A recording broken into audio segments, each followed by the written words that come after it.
Hello friends, आपका अपना YouTube channel the polytechnic classes में स्वागत है। तो आज ये एडवांस कम्युनिकेशन सिस्टम का एग्ज़ाम था। इसमें बहुत ही थोड़ा सा कन्फ्यूज़न भरा ऑब्जेक्टिव क्वेश्चंस आ गया था, जिससे बहुत सारे स्टूडेंट लोग से बात हुई तो उन्होंने बताया सर ऑब्जेक्टिव में प्रॉब्लम हुई पर सब्जेक्टिव में नहीं प्रॉब्लम हुई, क्योंकि सब्जेक्टिव में जो कुछ भी बताया गया था वो सब कुछ था। जैसे मैंने अभी VVI क्वेश्चन सीरीज में सिल्वर मोबाइल कम्युनिकेशन बताया, सेल कॉन्सेप्ट बताया, वहाँ से ये पूरा का पूरा वो आया हुआ था। लगभग थ्योरी क्वेश्चंस में देखा जाए तो सिल्वर मोबाइल कम्युनिकेशन देखिए, आपका 11 नंबर क्वेश्चन जो है आपका शॉर्ट नोट लिखने के लिए, उसमें एक जो है वो silver communication mobile communication short note में आया हुआ है। तो ये 3 नंबर हो गया यहाँ से। और फिर इसी का और में दिया हुआ है explain the concept of cell, जो कि कॉन्सेप्ट ऑफ सेल मैं बताया था हेक्सागोनल वाला करके। उसमें फिर फ्रीक्वेंसी रीयूज में मैंने बताया था हैंड ऑफ प्रोसेस में हम लोग क्या कर रहे थे, नहीं सेल कॉन्सेप्ट में, तो फ्रीक्वेंसी रीयूज सेल कॉन्सेप्ट में ही बताया था, तो वो पूरा 6 नंबर में आया हुआ। फिर उसके बाद आपका फैक्ट्स है, VVI में हम लोगों ने फैक्ट्स के फीचर्स के बारे में जाना था, फैक्ट्स क्या होता है उसके बारे में जाना था, तो वो 6 नंबर में 10 नंबर क्वेश्चंस में आया हुआ है। उसके बाद आपका VVI से मॉडर्न कम्युनिकेशन से यही तो क्वेश्चंस है, और बाकी इसके बाद है आपका न्यूमेरिकल वगैरह ये सब है, जो कि हम लोग अब देखते हैं क्या है, कैसे है, इसको कैसे सॉल्यूशन किया जाएगा। तो मैं सबसे पहले बता दे रहा हूँ कि ऑब्जेक्टिव में बहुत सारे स्टूडेंट लोगों का प्रॉब्लम है, तो ऑब्जेक्टिव को थोड़ा वेट करिए और आगे हम लोग देख लेते हैं, क्योंकि ऑब्जेक्टिव में तो अब गलती हो गई तो उसको तो सुधारा नहीं जा सकता। लेकिन चलिए ये सब्जेक्टिव का कुछ न्यूमेरिकल्स वगैरह है उसको मैं सोल्व कर देता हूँ, ताकि आप लोग कंफर्म हो सकें कि कितने आंसर आए। तो सबसे पहले ग्रुप बी में चल रहे हैं हम लोग। तो ग्रुप बी का सेकेंड नंबर क्वेश्चन जो है आपका, इसका सेकेंड नंबर में सबसे पहले है एक question, maintain the name of top optical source and detector used in optical communication. क्या होता है हमारा ऑप्टिकल कम्युनिकेशन में जो सिग्नल पास होता है वो क्या होता है, लाइट सिग्नल होता है। तो ऑप्टिकल कम्युनिकेशन के स्टार्टिंग पॉइंट पे हम लोग क्या करते हैं, तो लाइट ऑप्टिकल सोर्स का यूज करते हैं, जो क्या करता है इलेक्ट्रिकल को लाइट के फॉर्म में कन्वर्ट करने का प्रयास करता है। तो इसको हम लोग कहते हैं ऑप्टिकल सोर्स। और इसके लिए हम लोग कौन कौन यूज करते हैं, तो हम लोग LED ऑप्टिकल सोर्स के लिए LED यूज करते हैं, LED और लेजर, LED और लेजर का यूज किया जाता है। और डिटेक्टर के लिए क्या यूज किया जाता है, तो पिन डायोड यूज किया जाता है, पिन फोटोडायोड एंड एवरेंजे फोटोडायोड।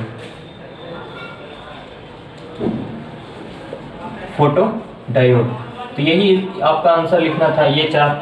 ये फोटो ऑप्टिकल सोर्स के बारे में लिखना था और डिटेक्टर के बारे में लिखना था, और इनमें से किसी एक का एक्सप्लेनेशन करना था।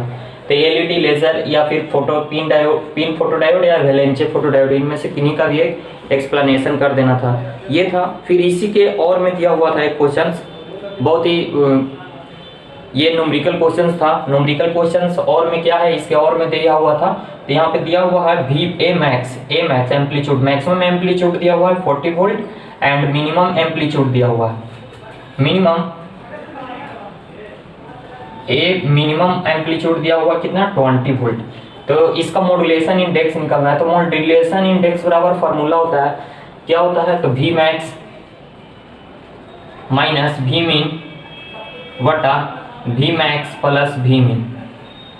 तो यहाँ से ये V है जो कि A से यहाँ पे लिखा हुआ है एम्पलीट्यूड मॉड्यूलेशन, तो ये क्या हो गया V मैक्स कितना 40 प्लस 20, 40 माइनस 20 बराबर हो जाएगा 60/20, 20 1/3 हो जाएगा, 1/3 को 0.3 हो जाएगा। तो इस तरह से हमारा सेकंड नंबर क्वेश्चन का ये जवाब था। फिर उसके बाद है आइए ग्रुप बी के थर्ड क्वेश्चन में। तो थर्ड क्वेश्चन में हमारा क्या है, right the short note of discrete channel. तो डिस्क्रीट चैनल पे शॉर्ट नोट लिखना था, ये मैंने इंफॉर्मेशन थ्योरी में बताया था, और ये आपको lecture number advance communication system का लेक्चर नंबर 16 लेक्चर नंबर में आपको ये एडवांस कम्युनिकेशन का 16 लेक्चर नंबर में आपको ये मिल जाएगा। और इसके और में क्या है, तो एक न्यूमेरिकल क्वेश्चन था जो कि मैंने उसी लेक्चर में बताया था, एडवांस कम्युनिकेशन के चैनल वाला जो है 3 नंबर में क्या है, तो डिस्क्रीट चैनल के बारे में लिखना है। और इसी के और में क्या है, तो एक न्यूमेरिकल क्वेश्चंस दिया हुआ है। तो ये आपको कहाँ मिलेगा, आप लोग देख सकते हैं इसको, एडवांस कम्युनिकेशन सिस्टम प्लेलिस्ट में जाइएगा और लेक्चर नंबर 16 जो है इंफॉर्मेशन थ्योरी पे है, इंफॉर्मेशन थ्योरी पे है, मैंने ही बताया है, इसको आप लोग देख सकते हैं। वहाँ पे मैंने इंफॉर्मेशन थ्योरी के सारे टॉपिक क्लियर किए थे, मात्र 12 या 13 मिनट का था, उतना में मैंने सारा बता दिया था। और उसमें जो न्यूमेरिकल मैंने बताया था वही न्यूमेरिकल यहाँ पे और में दिया हुआ है।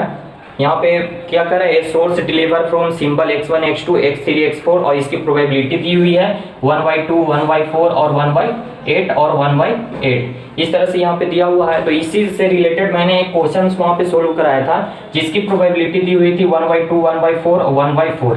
ये क्वेश्चंस मैंने वहाँ सोल्व करवाया था। और ये वाला जो क्वेश्चंस है मैंने एग्जाम्पल मतलब कि एक प्रैक्टिस के लिए आप लोगों को दिया था। तो सेम टू सेम यही क्वेश्चंस यहाँ पे आया हुआ है। और इसका आंसर भी मैंने आप वहाँ पे बताया था कि 7/3 बीट सर, हाँ 7/4 बीट होगा इसका आंसर, 7/4 बीट पर सेकेंड इसका आंसर मैंने वहाँ पे बताया था। ये क्वेश्चन सोल्व करने के लिए कहा था। तो इसको जिन्होंने सोल्व किया तो इसका आंसर कितना था, 7/4। आप लोग इसका सोल्यूशन देख सकते हैं कहाँ पे, तो एडवांस कम्युनिकेशन सिस्टम के लेक्चर नंबर 6 इंफॉर्मेशन थ्योरी में आपको ये मिल जाएगा। वहीं पे आपको डिस्क्रीट चैनल के बारे में भी बताया गया है, वहाँ पे दोनों यहाँ पे मिल जाएगा। उसके बाद है 4 नंबर क्वेश्चंस में आइए। 4 नंबर क्वेश्चंस में दिया हुआ है MUF के बारे में। क्या दिया हुआ है, तो राइट द शॉर्ट नोट लिखना है। 4 नंबर में शॉर्ट नोट लिखना है MUF के बारे में, MUF के बारे में और वर्चुअल हाइट। तो मैंने VBI क्वेश्चन सीरीज में ये बात बताया था कि आप लोग वेब प्रोपगेशन जा करके जरूर देखे हो, वहाँ से MUF, virtual height, ionosphere, layer, background ये सब के बारे में क्वेश्चंस आती है। वहाँ से ये देखिए ये क्वेश्चन आया है MUF लेक्चर 10 आया है और ये वर्चुअल हाइट लेक्चर 9। मैंने ये बताया है रेडियो एंड टेलीकम्युनिकेशन के प्ले लिस्ट में जाइएगा, 5th सेम का है रेडियो एंड टेलीकम्युनिकेशन, उसके प्ले लिस्ट में जाएगा तो वहाँ पे लेक्चर नंबर 10 MUF के बारे में है और वर्चुअल हाइट लेक्चर 9 में आपको मिल जाएगा। उसके बाद है इसी के और में दिया हुआ है एक न्यूमेरिकल क्वेश्चन, इसके और में एक न्यूमेरिकल क्वेश्चन दिया हुआ है रडार रेंज से, जिसमें रेंज दिया हुआ है कितना 100 किलोमीटर और निकालना है PRI। ये PRI गलती से लिखा गया, ये क्या होता है PRT होता है, पल्स रिपीटेशन टाइम होता है, और PRF pulse repetition frequency find out करना है, ये दोनों निकालना है। तो मैं बता दूं PRF बराबर फार्मूला होता है C/2 इंटू रेंज। इस तरह से आप यहाँ पे पुट कीजिएगा, C का वैल्यू 3 × 10⁸ मीटर पर सेकेंड और रेंज जो है किलोमीटर में दिया हुआ है तो इसको मीटर में चेंज कर लीजिएगा, इसको पुट करके लाइएगा तो इसका आंसर आएगा 3 किलो हर्ट्ज। ठीक है, इसका 3 किलो हर्ट्ज। और PRT बराबर फार्मूला होता है, PRT बराबर फार्मूला होता है 2 इंटू रेंज बाई C। तो यहाँ से इसका वैल्यू पुट करके आप लोग निकाल सकते हैं। यहाँ पे भी रेंज जो है 100 किलोमीटर को मीटर में एक्सचेंज कर लीजिएगा।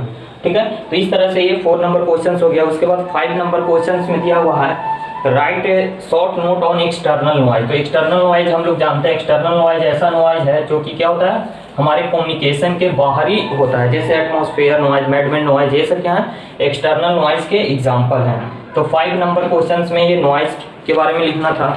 उसके बाद इसके 4 नंबर में एक न्यूमेरिकल क्वेश्चंस है, तो RF amplifier connected in cascaded, तो इसका आपको निकालना था नॉइज फिगर। तो ये नॉइज फिगर से निकालना था। तो ये नॉइज फिगर नॉइज से रिलेटेड न्यूमेरिकल में मैंने बताया था क्लासरूम में, तो वहाँ से ये बना लिए होंगे आप लोग। उसके बाद है 6 नंबर में फर्स्ट क्वेश्चन है क्या, तो ये न्यूमेरिकल है, साइडबैंड का पावर निकालना है और यहाँ पे दिया हुआ है PC बराबर 400 वाट, PC का वैल्यू दिया हुआ है और M का वैल्यू दिया हुआ है 0.4।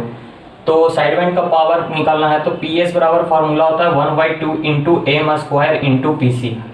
ठीक है, तो 1/2 इंटू M², M का वैल्यू 0.4 तो स्क्वायर हो जाएगा, तो 0.4 इंटू 0.4 हो जाएगा, और इंटू PC का वैल्यू 400 वाट है तो ये 400। अब ये पॉइंट हटाएंगे, ये पॉइंट हटाएंगे, 1 हो जाएगा, यहाँ इसके लिए एक 0, इसके लिए एक 0, 100 हो जाएगा। 2 शून्य से 2 शून्य कैंसिल और ये 2 से 2 बार में, तो 4 चौके 16, 16 दूनी 32 वाट। इसका आंसर हो जाएगा। ठीक है, उसके बाद इसका और में क्वेश्चंस दिया हुआ है, तो ये और में क्वेश्चंस दिया हुआ है, ये calculate bandwidth and modulation index. मैंने बताया था आप लोग को VVI क्वेश्चन सीरीज में कि VK मेहता का जो ऑब्जेक्टिव है 240 पेज नंबर भी बताया था, वहाँ से जो भी मतलब कि न्यूमेरिकल क्वेश्चन है उसको आप लोग देख लीजिएगा, वो आते हैं। तो देखिए यहाँ पे दोनों और में दोनों में न्यूमेरिकल है, तो आप लोग क्या कीजिएगा, न्यूमेरिकल बनाना ही पड़ेगा। तो जिन्होंने देखा होगा वो बनाए भी होंगे। फिर इसी में क्वेश्चन है और में करके, ये 4 नंबर में दिया हुआ है, 4 नंबर में और में दिया हुआ है। तो यहाँ पे FM का वैल्यू दिया हुआ है कितना, 250 हर्ट्ज, 250 हर्ट्ज दिया हुआ है। और डेल F का वैल्यू दिया हुआ है 5 किलो हर्ट्ज। ये 250 हर्ट्ज है और ये डेल F का वैल्यू 5 किलो हर्ट्ज है। ठीक है, तो यहाँ से निकालना है मॉड्यूलेशन का वैल्यू निकालना है। तो मॉड्यूलेशन बराबर होता है डेल F मतलब change in frequency by FM। तो डेल F का वैल्यू कितना है, 5 हर्ट्ज। तो 5 को 5 × 10⁻³ क्यों लिखेंगे, क्योंकि ये किलो में है। और FM का वैल्यू 250 हर्ट्ज है, तो ये 250 हो गया। 5 से इसको काट दीजिए, ये 50 और में कट जाएगा। और उसके बाद ये कितना आ जाएगा, ये हो जाएगा क्या, 1000। ये क्यू हटाएंगे तो ये क्या हो जाएगा, 1000 हो जाएगा। तो 1 शून्य से 1 शून्य, और ये 5 से 200 बार में, ये 5 से 20 बार में, तो ये 20 आ जाएगा। क्या, M का वैल्यू 20 आ जाएगा। उसके बाद है इसमें बैंडविड्थ निकालना है। तो बैंडविड्थ बराबर फार्मूला होता है, इसी में बैंडविड्थ बराबर फार्मूला होता है 2 × del F plus FM। 2 × del F plus FM formula होता है, 2 × del F plus FM formula होता है। ठीक है, तो 2 × डेल F का वैल्यू कितना है, तो 5 किलो हर्ट्ज है। तो 5 किलो हर्ट्ज यहाँ से पुट कीजिएगा, 5 किलो हर्ट्ज को 5000 लिख सकते हैं हर्ट्ज में, और FM का वैल्यू 250। कुछ ही इस तरह से इसको कैलकुलेट कीजिएगा। तो कैलकुलेट करके आपका 10.5 किलो हर्ट्ज आ जाएगा। ठीक है, 10.5 किलो हर्ट्ज आ जाएगा। तो इस तरह से ये क्वेश्चन थे 6 नंबर में। 6 नंबर क्वेश्चन कंप्लीट हो गया। 7 नंबर में आपका क्या था, तो 7 नंबर में आपका क्वेश्चन था ग्राउंड वेव प्रोपगेशन क्या है, इसके बारे में लिखना था। तो ग्राउंड वेव प्रोपगेशन, मैंने wave propagation, radio and telecommunication के वेव प्रोपगेशन के सेकेंड लेक्चर में आपको मैंने ये बताया था, ये स्काई वेव, ग्राउंड वेव और स्पेस वेव के बारे में। तो वहां से इसको लिखना था। फिर उसके बाद लिखना था इसमें और में क्या लिखना था, right any 4 difference between step index fibre और ग्रेडेड इंडेक्स फाइबर। तो ये optical fibre question, optical fibre communication से क्वेश्चन था। उसके बाद कह रहा है 8 नंबर क्वेश्चन में कह रहा है कि discuss the construction detail of optical fibre with the help of suitable diagram. Optical fibre के कंस्ट्रक्शन के डिटेल को लिखना था एक सुटेबल डायग्राम। तो उसमें कोर होता है, फिर आपका कवर होता है, और जो होता है वो बहुत 3-4 लेयर होते थे, उनके बारे में डिस्कस करना था। उसके बाद इसी के और में दिया हुआ है total reflection, total internal reflection. जो भी ऑप्टिकल फाइबर है टोटल इंटरनल रिफ्लेक्शन पे वर्क करता है, और उसी के बारे में लिखना था। तो और में शॉर्ट नोट में 2 है, एक टोटल इंटरनल रिफ्लेक्शन और एक जियो स्टेशनरी। तो देखिए 8 का और का सेकेंड जियो स्टेशनरी। जियो स्टेशनरी क्या होता था, तो जियो स्टेशनरी हम लोग क्या, वेलोसिटी जो हमारा सैटेलाइट का वेलोसिटी है और अर्थ का वेलोसिटी है दोनों सेम होता था। जिससे क्या होता था कि जो हमारा सैटेलाइट है वो अर्थ से देखने पे एक जगह पे स्थिर नजर आता था, दोनों का वेलोसिटी सेम था, तो वो एक स्थान पे स्थिर नजर आता था। इसलिए उस वाले और उस सैटेलाइट को हम लोग क्या कह रहे थे, जियो स्टेशनरी सैटेलाइट कह रहे थे। उसका हाइट कितना होता था अर्थ सरफेस से, तो 36,000 किलोमीटर। तो इसके बारे में शॉर्ट नोट में लिखा था। ये मैंने बताया है सैटेलाइट एडवांस कम्युनिकेशन सिस्टम के लेक्चर नंबर 7 में, लेक्चर नंबर 3 में ये मैंने बताया है, लेक्चर नंबर 3 में ये बताया है। ठीक है, उसके बाद 9 नंबर क्वेश्चंस में है। 9 नंबर क्वेश्चन में draw the block diagram of basic radar system and describe it's working. ये मैंने रडार में बताया था, एडवांस कम्युनिकेशन के ही लेक्चर नंबर 9 में जो रडार से रिलेटेड है वो लेक्चर नंबर आपको कहाँ पे मिल जाएगा, तो लेक्चर नंबर 7 में मिल जाएगा। लेक्चर नंबर 7 में मिल जाएगा radar, lecture number 7 advance communication वाले सीरीज में आप जाइएगा, वहां से ये लेक्चर नंबर 7 देखिएगा, वो पूरा आपका वही दिया होगा। फिर उसके बाद इसी के और में दिया हुआ है, इसके और में एक क्वेश्चन है explain the working of basic component of satellite communication. तो ये एडवांस कम्युनिकेशन के ही सैटेलाइट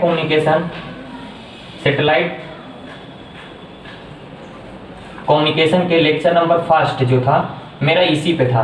तो लेक्चर एडवांस कम्युनिकेशन का लेक्चर नंबर 1 जो है वो सैटेलाइट कम्युनिकेशन के बारे में ही है। उसके बाद ये हो गया 9 नंबर क्वेश्चन। उसके बाद 10 नंबर क्वेश्चन आपका यहाँ से दिया हुआ है फैक्ट्स के बारे में, फैक्स मशीन। तो मैंने VBI जो आपको सीरीज में बताया था, तो उसमें मैंने फैक्स के बारे में बताया था, उसके फीचर्स के बारे में बताया था, उसके एप्लीकेशन के बारे में बताया था। तो आप वहाँ से फैक्स मशीन जिन्होंने देखा होगा उन्होंने तो जरूरी इसको बनाया होगा। फिर उसके बाद इसी के और में दिया हुआ है, इसके और में दिया हुआ है MTI रडार सिस्टम के बारे में। तो MTI रडार सिस्टम का सोल्यूशन आपको कहाँ दिया हुआ था, तो लेक्चर नंबर 13 में ये पूरा दिया हुआ था। लेक्चर नंबर 13 में मैंने ही बताया था, ये एडवांस कम्युनिकेशन का लेक्चर नंबर 13 में MTI के बारे में आपको मिल जाएगा।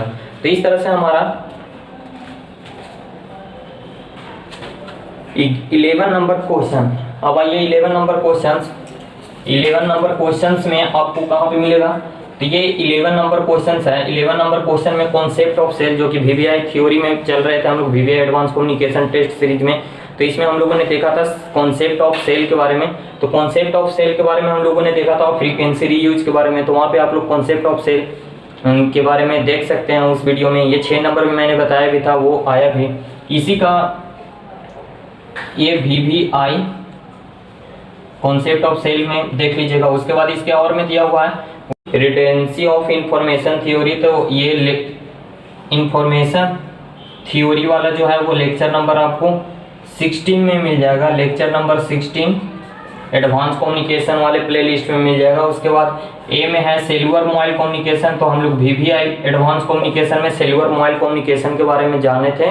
तो इस तरह से थ्योरी लगभग बहुत ही ईजी था, न्यूमेरिकल और ये सारा कुछ भी ईजी था। तो चलिए ये, तो जिन्होंने देखा होगा वीडियो हमारा इस चैनल पे, जो भी आप लोगों ने देखा, जो भी बताया गया था आपको पॉइंट ऑफ व्यू से बहुत ही अच्छे ढंग से बताया गया था। तो मैंने पहले भी बताया था कि यहाँ पे आप जाकर के देख सकते हैं। तो जिन्होंने देखा होगा उनका एग्ज़ाम मैं आशा करता हूँ कि अच्छा ही गया होगा, जो नहीं देखे उनका भी एग्ज़ाम अच्छा ही गया होगा, क्योंकि सब कोई अपने अपने दम पे ही कुछ कर पाते हैं। तो चलिए अब हम लोग ज़्यादा डिस्कस ना करके ऑब्जेक्टिव पे आते हैं।